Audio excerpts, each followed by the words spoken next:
뭐 30년 산다고 30년이 다 중요한 게 아니에요. 퇴직 후 10년의 수익률이 제일 중요해요. 시퀀스 리스크 대 시뮬레이션 연구 결과 한결같이 나와요. 퍼센트 자산으로도 내가 100만 원씩 30년 넣으면 그 10억 나오거든요. 영국의 경영사상가인데 제가 굉장히 좋아하는 찰스 핸디라는 분이 그분이 제안한 개념 중에 포트폴리오 인생이라는 개념이 있습니다.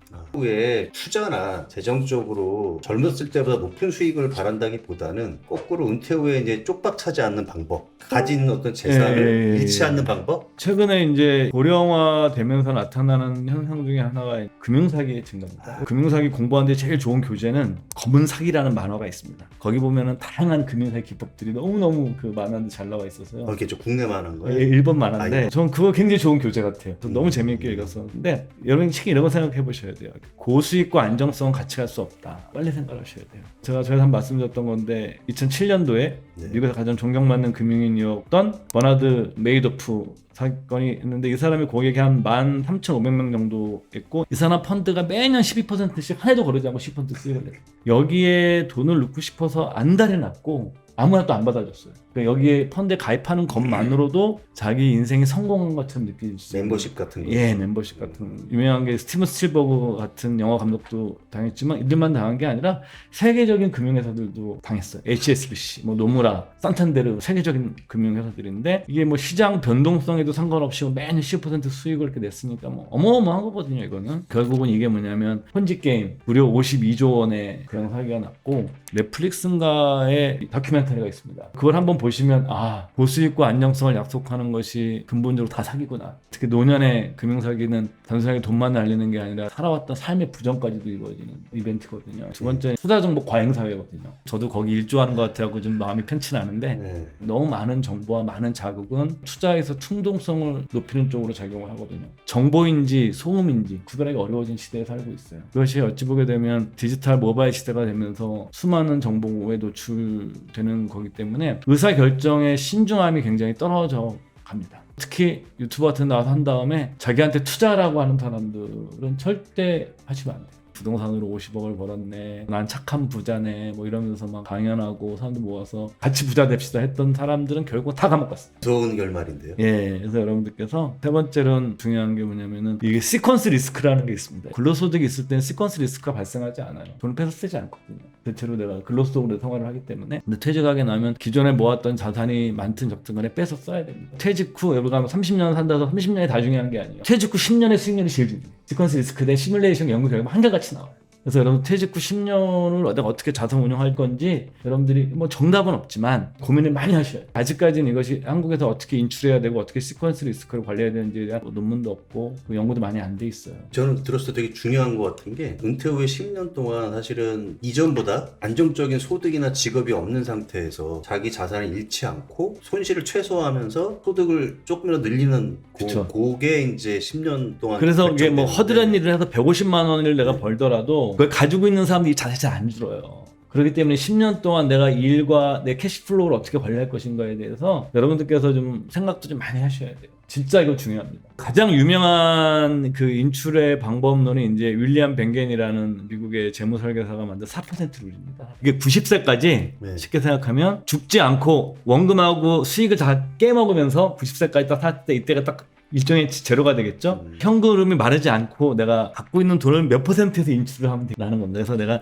토탈 금액에서 4%를 한 겁니다. 전체 금액에 내가 첫 해에는 4%를 하고 두 번째는 4% 플러스 물가상승률 이렇게 해서 내가 인출을 하게 되면 갖고 있는 돈이 4%씩 인출하게 되면 내가 90세 시점에까지 내가 버틸 수 있다는 게 4% 룰입니다. 쉽게 생각하면 4% 룰이니까 내가 이걸 어떻게 하면 25배를 하게 되면 필요한 돈이 나오겠죠. 4% 역수가 25니까 내가 만약에 한 달에 300만 원씩 쓸 거야. 그러면 3,600만 원 곱하기 25를 하게 되면 내가 쓸 수 있는 간단한 계산이 나오는 거죠. 이게 이제 가장 기본적인 아웃라인입니다. 근데 이것도 또 조건이 있어요. 이건 뭐냐면 50대 50에 미국의 S&P 500과 미국의 국채에 절반씩 넣어놓고 매년 4%씩 인출하게 되면 갖고 있는 자산이 90세까지 쭉 유지된다고 하는 거예요. 실제로는 이거보다 금액이 더 적어요. 왜 그러냐면 미국의 대공황기와 70년대 스태그플레이션이라는 미국 증시 역사상 가장 최악의 시기가 다 포함돼요. 근데 여기 또 국민연금 빼면 한 뭐 100에서 150만 원 또 빠지잖아요. 내가 뭐 연금저축 계좌 해놨으면 그것도 빠지잖아요. 그 계산해보게 되면 약간 만만해지는 망수치로 갈 수가 있는 거죠. 근데 국민연금만 해도 확 줄어드니까 한 달에 300만 원씩인데 내가 만약에 국민연금 100만 원씩 받는다 그러면 3천만 원 중에서 지금 1,200만 원이 빠져버리잖아요. 180만 원 곱하기 12가 되겠죠. 근데 이것은 그냥 아웃라이어죠. 우리가 이제 이런 거를 뭐라고 하냐면 어림 공식이라고 그러거든요. 어림 짐작할 수 있는 거죠. 72의 법칙, 내 돈이 2배가 되는 걸리는 시간, 이런 것도 이제 어림 짐작 쉽게 직관적으로 계산할 수 있는 공식 같은 건데 4% 룰이 대표적으로 이제 인출에서는 가장 많이 이렇게 필요한 수치인 예, 거네. 그렇죠. 내가 인생이란 그렇잖아요. 뭐 정확히 어떻게 맞췄습니까? 대략 about to로 계산할 때 월 생활비 곱하기 12 한 다음에 거기다 25를 곱해. 국민연금 나올 거 빼고 나머지 합 계산하게 되면 about to 나오는 거죠. 어쨌든 그 4%를 구성하는 데 있어서 세 가지 연금, 국민연금, 퇴직연금, 사적연금 차지하는 비중이 높으면 훨씬 좋다. 그럼 안정적인 그럼 거네, 굉장히 그렇죠? 훨씬 안정적이 되죠. 직관적으로 다 봐도. 어쨌든 말씀을 들어보니까 이 퇴직 후 10년이 남은 자기 노년 결정하는 예. 중요한 시점이네요. 맞습니다. 어떻게 보면 굉장히 맞습니다. 젊은 시절에 굉장히 일을 열심히 할 때 그 생산성이 높을 때랑 되게 비슷한 느낌이 좀 들기는 해요. 주식이나 펀드 투자에도 이 복리 개념을 적용할 수 있다. 인덱스 상품이 74년도에 등장을 하는데 이거 역사적으로 보게 되면 S&P 500 시장 수익률이 연평균 7% 정도. 미국에서 이제 전 세계 인덱스 중에서 장기적으로 가장 성과가 좋은 인덱스입니다. 그 미국에는 그냥 아무것도 안 하고 인덱스 펀드에다가 매년 월급날마다 적립식으로 투자해서 7%가 한 40년 이렇게 오랜 시간 흘러갔으니까 연금 백망장자가 많아요. 얼마 전에 기사가 났었는데 은퇴자가 늘어난 거예요. 조기 은퇴자들이. 왜냐하면 S&P 500 시장이 많이 올라가지고 연금 액수가 늘어나니까 나 그만 일하려고 들여버린 거죠. 우리나라 사람들은 노후 자금이 부동산과 연동이 되어 있습니다.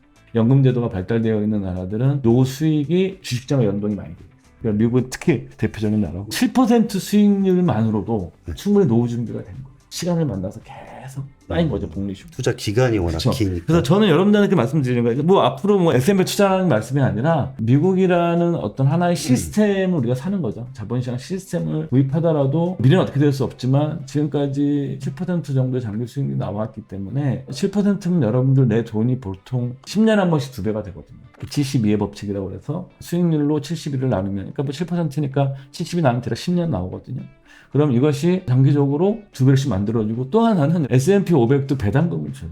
요즘 가 많이 올라서 낮아서 한 1.4% 정도 줍니다. 그리고 또 이렇게 배당을 재투자, 이건 복리잖아요. 미국 시장에 투자하는 S&P 500을 배당을 재투자한 놈과 안 한 놈과 차이가 40년 지나면 드라마틱하게 제가 직원들한테 얘기 많이 하는데 저 전문 직원들한테 투자를 잘할 수 있으면 좋고 그게 안 되면 자산 운영하면서 부동산도 가져야 되고 현금도 가져야 되고 주식 자산도 가져야 되거든요. 근데 이제 미국이란 주식 자산이 지금까지 만들어내는 역사적 평균치가 한 7% 나왔기 때문에 7% 자산으로도 내가 100만 원씩 30년 넣으면 그 10억 나오거든요. 어휴.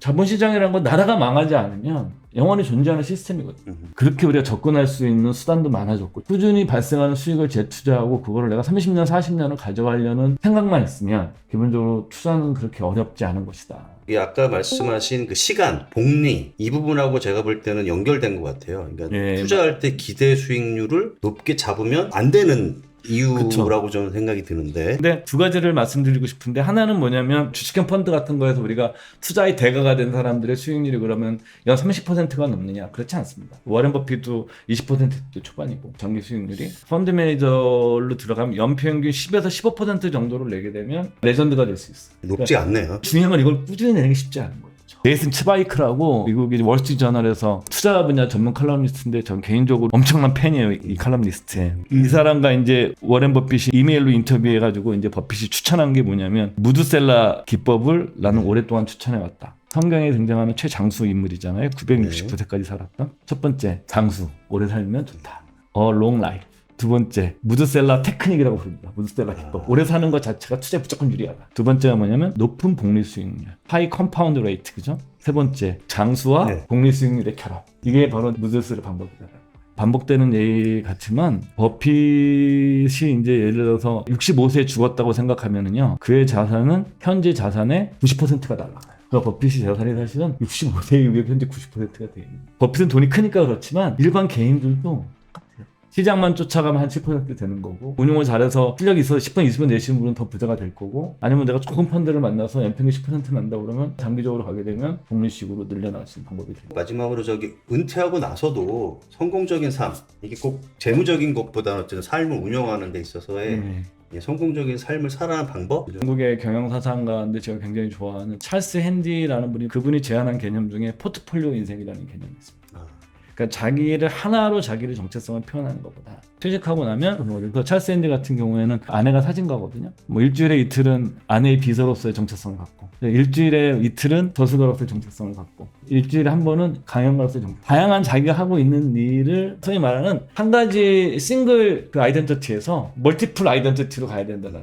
저는 이 아이디어가 너무너무 저는 좋은 아이디어. 여러분들 하나로 자기 자신을 표현하는 것보다 집안에서 이루어지는 뭐 청소나 가사 같은 것들도 내 삶의 하나의 정체성으로 해서 그런 내가 다양한 정체성의 조합으로서 내가 돼야만 내가 일상을 조직화할 수 있어. 하나의 일을 내가 잘 선택을 해서 이걸로 내 인생을 딱 해결하고 싶어 합니다. 그거는 여러분들이 주된 일자리에 있을 땐 가능하지만 퇴직하고 나면 그런 일이 가능하지 않은 경우가 더 대부분입니다. 멀티플한 아이덴티티의 삶을 받아들이고 계획을 세워보고 내가 어떤 정체성으로 내 삶을 구성할 것인가. 그 다음에 두 번째로는 심심하고 외로움을 레스로 익숙해지고 견뎌내는 능력들을 스스로 키워나가고 이런 거에 기반 하에서 내가 재무적인 전략과 결합이 될 때 삶의 리스크를 크게 줄일 수 있는 거죠. 포트폴리오 인생이라는 게 되게 좋은 뭐 한 군데에 막 올인하거나 예. 거기에 이제 막 끌려가는 것보다는 그렇게 올인할 기회를 주질 않죠.